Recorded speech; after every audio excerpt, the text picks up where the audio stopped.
everybody, and welcome back to Strange Antiquities, day 13, the morning of Tuesday. Now we are going to jump straight into everything with a quick pet to Jupiter. And let's see if we can see what happened to Verona. James Herschel. Can't say too much, but it has fallen to me to carry a secret that people would kill for, that people have killed for. What have you done? What do you know? It's a lot of weight to carry around in my head, and it's getting harder to bear around certain family members. It occurred to me that it would be safer in an ecumenical. Hopefully I pronounced that correctly. So let's have a look. Ecumenical. An ecumenical is a receptacle commonly featuring a memento mori that acts as an aid to recollection. A memory cannot reside in both the mind and the ecumenical at the same time, and it cannot be stored indefinitely. When a memory has been left for long periods, it can begin to emit unpleasant vapours. An empty ecumenical, on the other hand, has an ominous presence, pulling at the threads of one's mind. And a memento mori is a reminder of death, so let's have a look. It also is emphasising mind, so maybe something that has a mentic aura.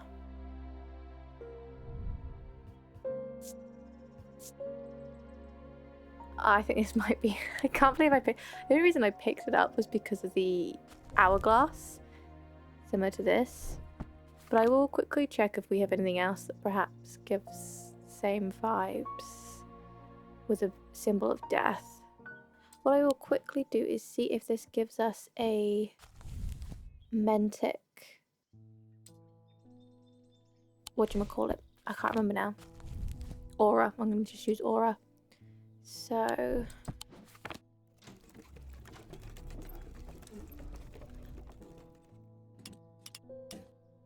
we want diamond. Tiny circle, medium circle. Medium circle, tiny circle. I know it is there. Okay. That's what we want it to look like. Oh, no, I didn't mean to close it. So if we grab this. Yeah, it is giving off a mentic formic aura. Ecumenical.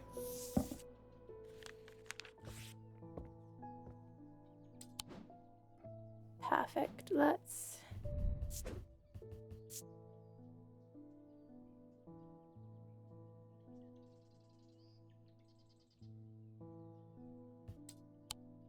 a label and continue onwards. Ah, David, here with my post.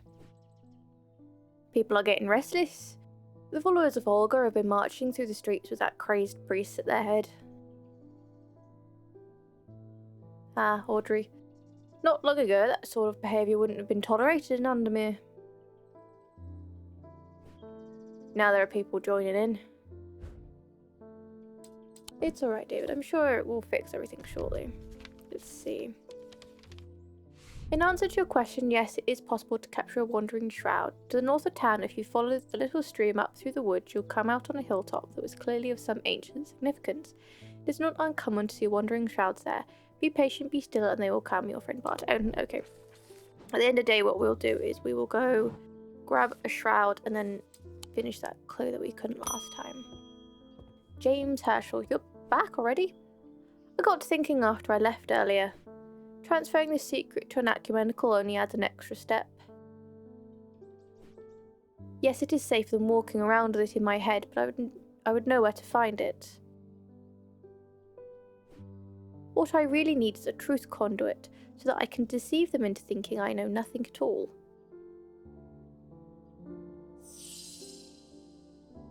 Okay. What more do you want? Truth conduit. These items are used by tricksters and swindlers to distort and deceive. They do not warrant the designation of dark article that want that some want to apply to them, but they can be, and have been, used maliciously. The gentle sound they produce anchors the mind as the spell is woven, combining symbology with a deeper, more primitive power. Probably want another one. Gentle sound. Let's quickly go through everything and see what we hear. Nothing to remark. I wonder if it's this.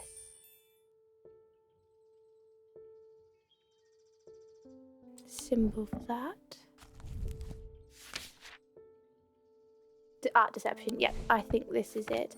And if I take it down here... Oh, got a different one.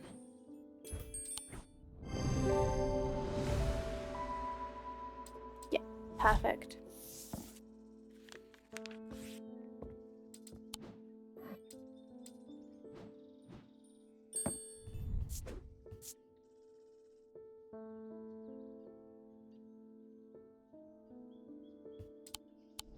Wonderful. Evelyn Bennett.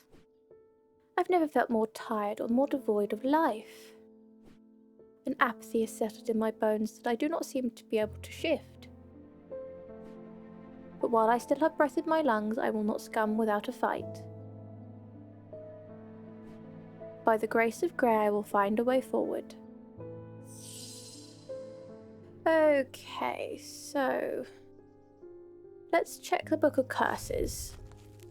And we will see if I can figure out what she wants. It might be the breath of Lyra. She talks about having breath in her lungs, but it doesn't quite. There's also the grace of Grey, so I'll have a look at that as well. I'm going to try a Grey's grace because she does mention it. And she does say melancholy, so I don't think it's a curse. I think it's more of depression, perhaps. Now, where did my... there it is. Yeah, there we go. Perfect. Okay, let's continue onwards. Ah, Barton. I would tip off about something exciting. You come across the so-called nameless gods. Did you also know that the tall stones that you sometimes find in high places were once doorways of a kind?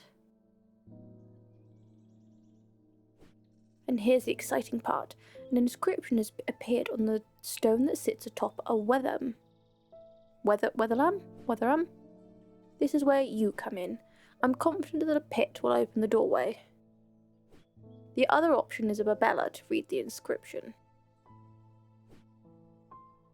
They say if you read the language of the nameless gods, you become cursed, which I can't say I like the sound of. I'm leaning towards a more direct approach, but then again, that could be dangerous too. Oh, here we go, a choice. A pit or a babella.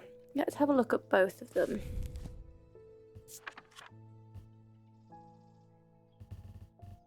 So a babella, the meaning of the unusual markings on a babella is not clear. They resemble a mentic field pattern, but the items themselves do not produce a mentic field. They can be used to aid with translation of foreign text, although they require some skill to make full use of. This ability does not transfer to spoken language. And then we want a pit.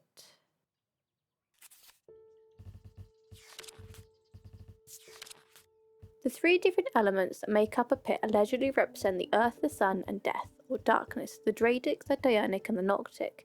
These energies balance in such a way that the objects do not produce a recognizable thaumic field. They can be directed to emit powerful vibrations capable of cracking solid rock.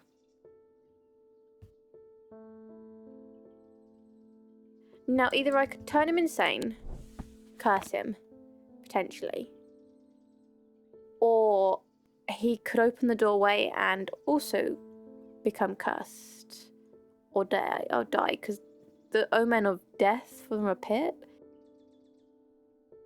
I really don't know. Let's see if I can find them. Let's do a babella first, and then I will see if I can find the pit, and then I will maybe eeny, miny, miny, moe it. Eeny, meeny, miny, moe it. There you go. Produce the words now.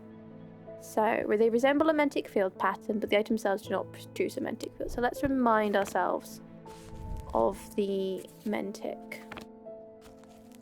Ah, the one that we were looking at earlier. This. They do not produce a mantic field, but they look like the pattern. I'll be honest, I'm gonna presume this is the Babella. And then for a pit, Earth, Sun, Death, or Darkness, Dradic, Diagnostic. Do not produce a recognizable Earth, Sun, and Death elements. Let's see. So Amber, Jade,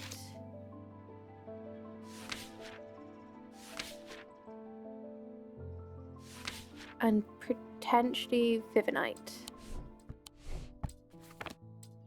I think this is the pit because it's made of gold, and gold is the sun. We have bone, which is death, and then clay, which is earth.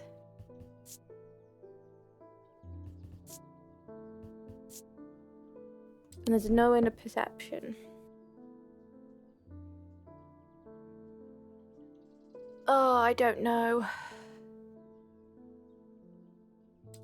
Babella? Hopefully this doesn't backfire. Thank you. I hope this works. Here's a token of my appreciation. Something for you to ponder over. Oh. Thanks, my dude. I hope nothing bad happens to you. I'd feel really bad if it does. Alright, let's quickly label these.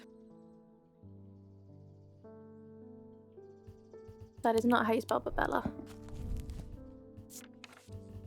Be a babe Ilia. Let's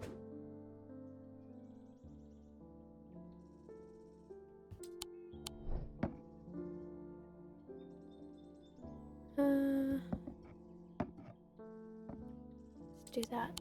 And we'll quickly label this as well.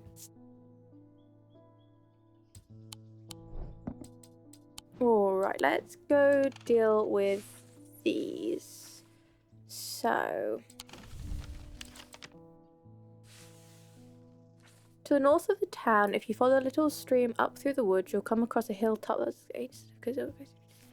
north. Follow the stream.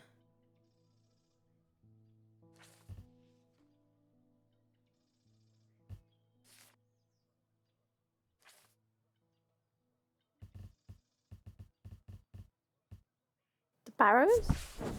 Yes. After a pleasant walk along the beck, I reached a series of grassy mounds, the barrows. Whoever is buried in them must have been important in their time. If I am to collect what I have come for, I will need to be prepared.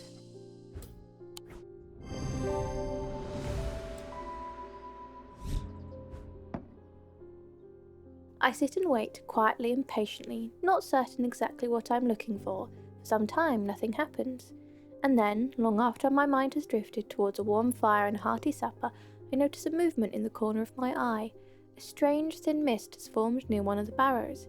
It seems to produce a sort of dark light, a contradiction that my eyes have trouble perceiving clearly. The ethereal creature, for surely this is a creature of some kind, ambles towards the vault that I have left out for this purpose, and I daren't breathe as it slowly nestles itself within the receptacle. Excellent, we can tell we have one now. So now we can go over to the catacombs and to the Hall of Shields.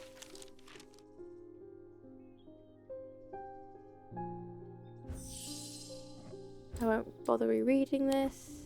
There we go. I breathe deeply from the spirit vault and it clears my mind. I don't care to linger too long down here, but I forge on until I reach the unmistakable Hall of Shields. A stone sarcophagus sits on the raised portion of rock in the centre of the cavern. I hold the torch close to better see the inscription on the side of the tomb. It reads, "The sun's light will reveal my gift." Mystified, I cast my eye up to the walls of the cavern and search some shields for some other clues, but nothing stands out. Sun's gift. Sunbond? Oh, whoops, I didn't mean to leave. Hang on, let me quickly go back.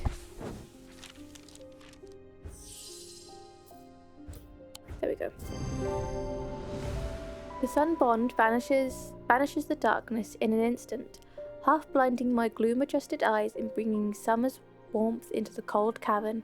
Blinking and squinting, I notice that one of the shields in particular is glowing in the bright light. I reach up and pull the shield down to reveal a small cavity hewn into the rock behind it. Inside is a blood-red urn. Okay. You seem not fun, so you can stay over there where I can lock you away.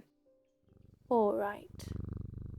We're finished with all our clues now. Let's pop those into our archive. We still have a couple to piece together, but we'll leave them for now. Oh. With dreams of earning his fortune long banished from his mind, the man brought the casket to a trusted friend, the curator of a museum in Undermere, Eli. Together, they looked for answers. So I'm thinking this is definitely Barton Potter. Barton and perhaps Francesca and Bonnie's father found it. That's why their father died. And now we've involved Eli. I am buried with the Knight of Thorns. That's a catacombs one. Knight of Thorns. Well, there's 3 knights. We've done the Hall of Shields. There's this one and there's this one.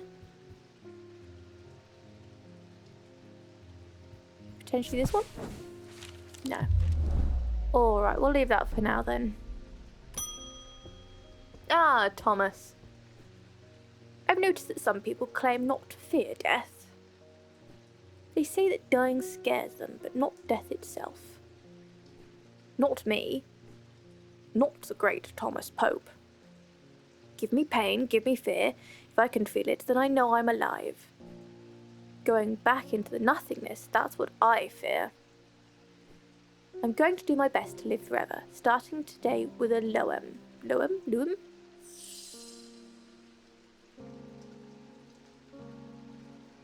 A Loam.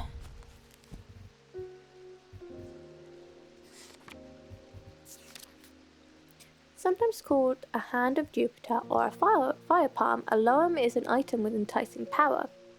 They can reverse the signs of aging, but anyone who has played that game knows that it can only last so long before time catches up, and when it does, it often hits harder.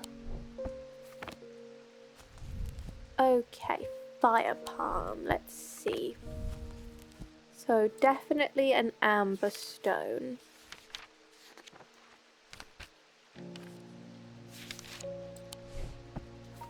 And potentially that's the life symbol. Fire is a triangle, upwards, normal facing. Let's see what we have, if I even have it right now.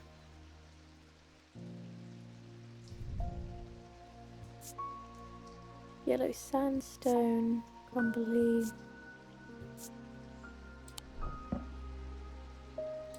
Could be it.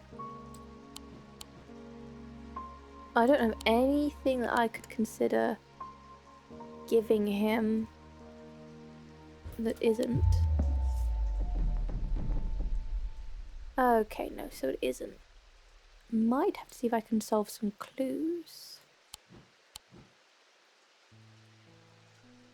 I will be back once I figured it out. I might have to go solve this one. Okay, I read through it again and it references Jupiter, so I'm thinking something made of tin, and the only thing I currently believe in here that we have made of tin is this, and it does have that triangle at the top for fire. So, excellent.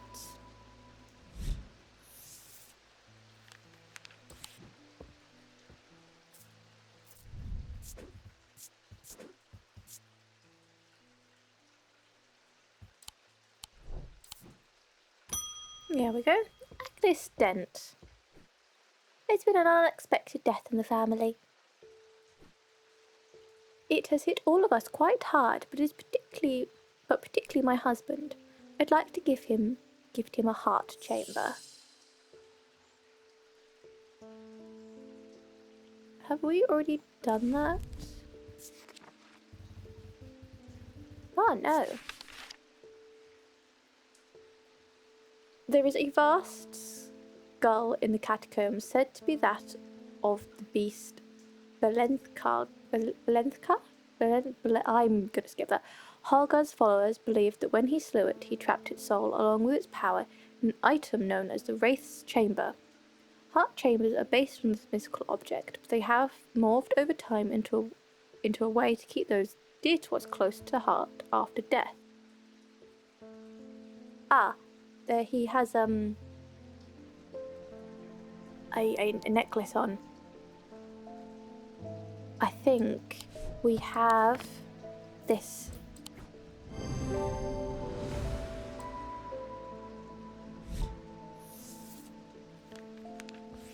Perfect.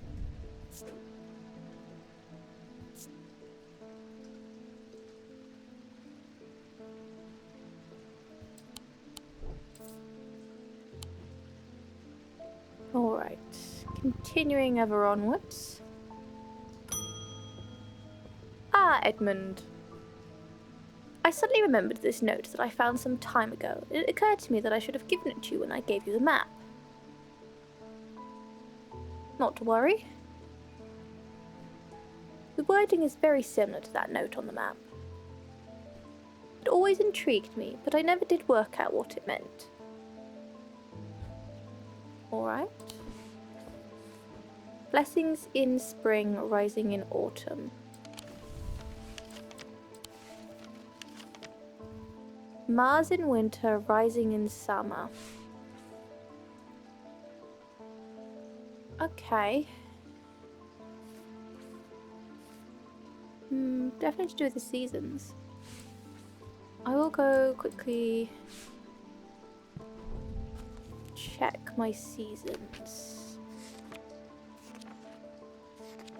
Humans, elements, materials, planetary metal seasons, autumn, spring, summer, winter.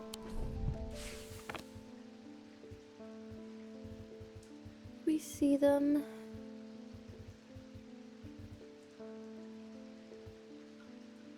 No. Just the planetary stuff.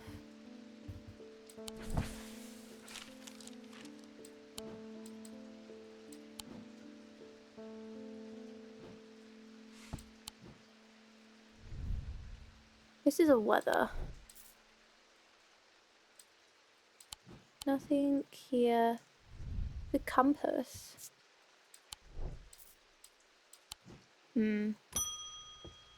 Ah, Thaddeus. Something isn't right at the museum. I'm worried it's all my fault. I'd hoped my brother would be back by now. I've had an idea, though. I'm no thaumaturge, but I think I can weaken it using a witherance. Oh dear me, this had better work. Oh, Thaddeus, what have you done?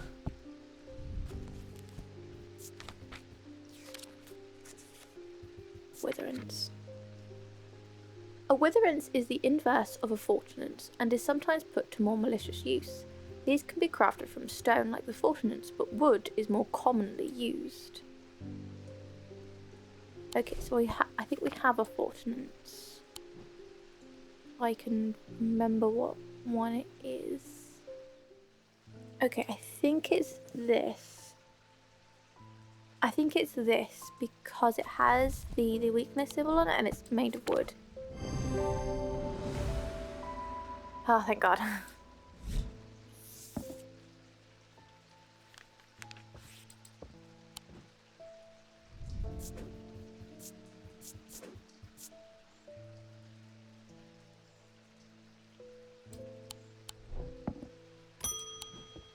Ah, Jacob Priestley.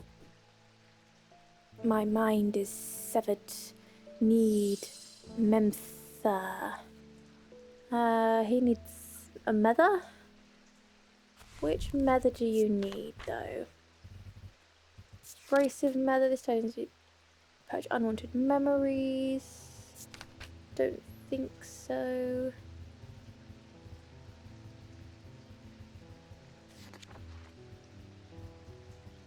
Restful method.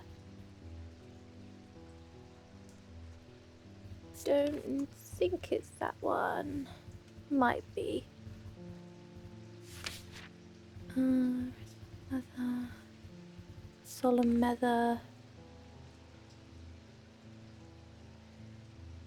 Ah, here we go, yes. Of the 3 types of mother, the solemn variety is considered the most powerful. It permits the drinker to forge pathways in the mind to recall which has been forgotten or repair which has been broken. It will produce a noticeably stronger thaumic field than the other 2 types. Now, we've labelled 1, so what I will do is simply take these 2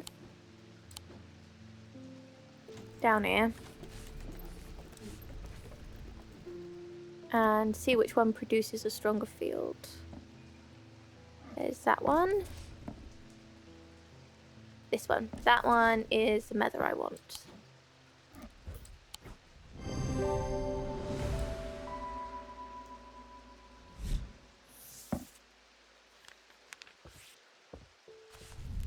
Solemn mother.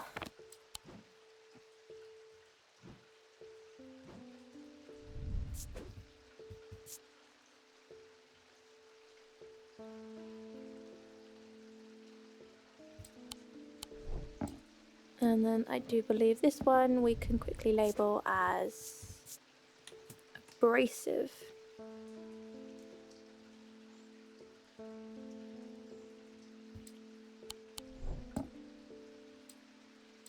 Okie dokie. Ah, Francesca. I've discovered something via the thaumic needle. The woman who tried to swim across the lake was compelled to do so by some invisible force. She was looking for something, and whatever it is, it's right here in Undermere. That's not all. I decided to experiment with the Ambra. When I was under its spell, I heard whispers. Something was calling to me, and it left me feeling terribly afraid. This must be what's keeping my patients in their trance-like state. I've never used a Godian siren before, but it occurred to me that I might be able to use it to drown out the whispers. Okay. Gaudian siren.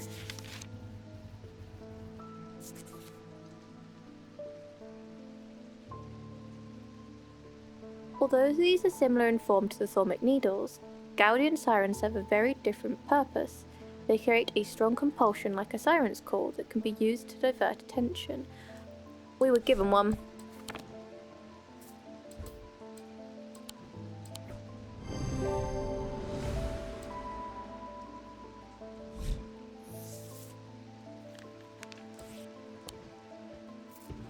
I'm gonna go put it in my creepy cupboard.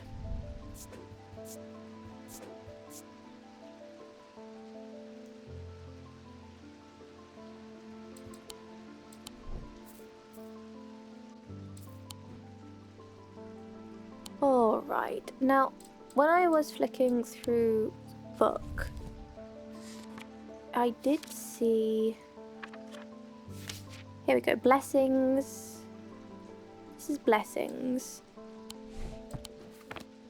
So if we pop into here, Mars in writing, we have blessings in spring, rising in autumn. Mars in winter, rising in summer. So this is blessings. And we quickly double check symbol for Mars. That's Mars. Yeah, courtyard. Blessings in spring, rising in autumn.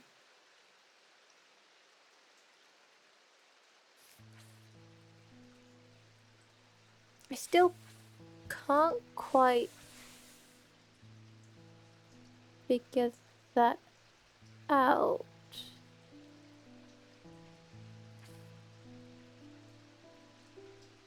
Although we might be able to figure this out now that I've realised they go together. Okay. The castle vaults are blocked by a dionic seal. It can be opened by any object made from silver or gold that produces a dionic field. Okay.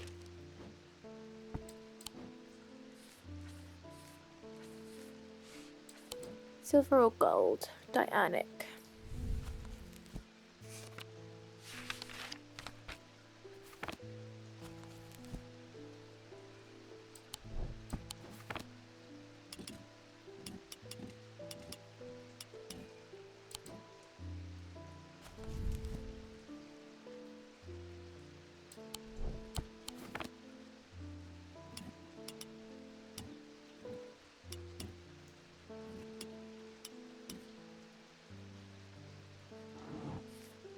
Yeah, that's a dionic field. So we want silver or gold that produces a dionic field. Okay, let's gather all of my gold ones. That's not gold, that's bronze. Anything up here that's made of silver that I remember off the top of my head.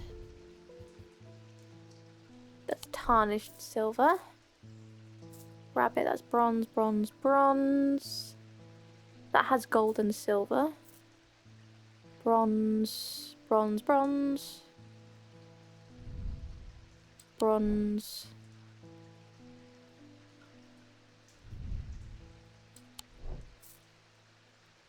Nothing over here. It's golden stone, so I might avoid it temporarily. Let's have a quick look. So,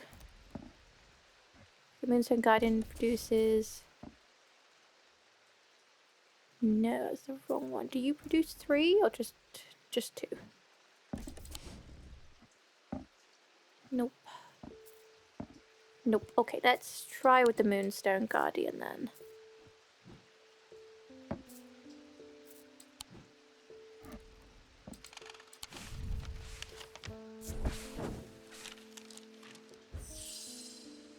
The vaults are blocked by a large iron door. It has no handle or keyhole, and it does not give in the slightest when I push against it. I realise that it has been thaumatically sealed, but that is not much help. It is not clear what I need to open it. The door slides open without a sound, as though it has been kept well oiled over the years. Behind it I find a large natural cavern that extends into the rock beneath the castle. Somewhat disappointingly, the walls are lined with racks of whiskey bottles instead of the rows of artifacts that I was picturing. When I show Edmund, he is delighted and he spends some time examining the dusty shelves. It is not long before he makes a find that I am surprised I missed. I return to the shop with a spring in my step and a curious item that demands further study. Okay. I will put it over here for now. And we have a letter. The Bishop's Square is a simple tool of my great-grandfather's devising, loosely based on Briar's disc. By all accounts, he was an impressive man, but it would seem his mind had begun to fail him at the end. Perhaps he spent too long studying his Zia. He imagined invisible enemies coming to steal away his most prized possessions, so he began hiding them about the potion, noting their locations in a code that only he understood. Ah, this should help us solve the other ones that we were talking about earlier. And I think we need this. Yeah, it has the seasons on. So we want this, we want this. Quickly remind ourselves what is what. Autumn is an acorn, spring is a leaf, summer is a sun, and winter is a snowflake, I presume. Okay, so we know blessings in spring and rising in autumn. So we want to go here. The symbols on the map lead me up the winding stair of the North Tower. The pendant has been carefully hidden, but knowing where to look means that it does not take me long, and I am soon on my way back to the shop with a new trinket to add to our growing collection. Yay! Okay. Tuck that in. Oh, it's a pendant. Let's pop it up there then. And then we can go do the other one on the map. So Mars in winter, and we remember that Mars is this one, I believe, and it's rising in summer. So Mars in winter, rising in summer. The smells and sounds of cooking greet me as I enter the castle kitchens. I feel a little foolish as I try to avoid the cook's glares while following the clues left me by a mad old man. What was I thinking? I'm not going to find anything here. And yet, on the exact spot where the map leads me, there is something. A floorboard that has been cut and replaced. With a little difficulty, I lift it up and feel around in the cavity before my fingers grasp something hard. Ho ho ho! I'm going to put you in your creepy cupboard because you have some creepy symbols that I don't trust. Okie dokie. I think for now that's the best we're gonna get. I'm going to archive that one. And we will end our day. The curator learned that the Nalian casket is a dark article, a class reserved to the most cursed and the most dangerous of objects. He locked it away deep within the museum archives, along with other such artifacts that are best kept from public eyes.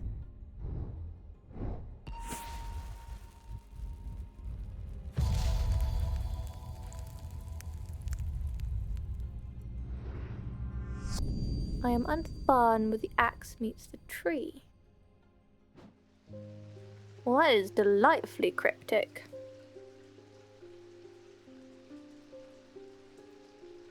But I will leave those for another day to finish solving, since we solved quite a few today.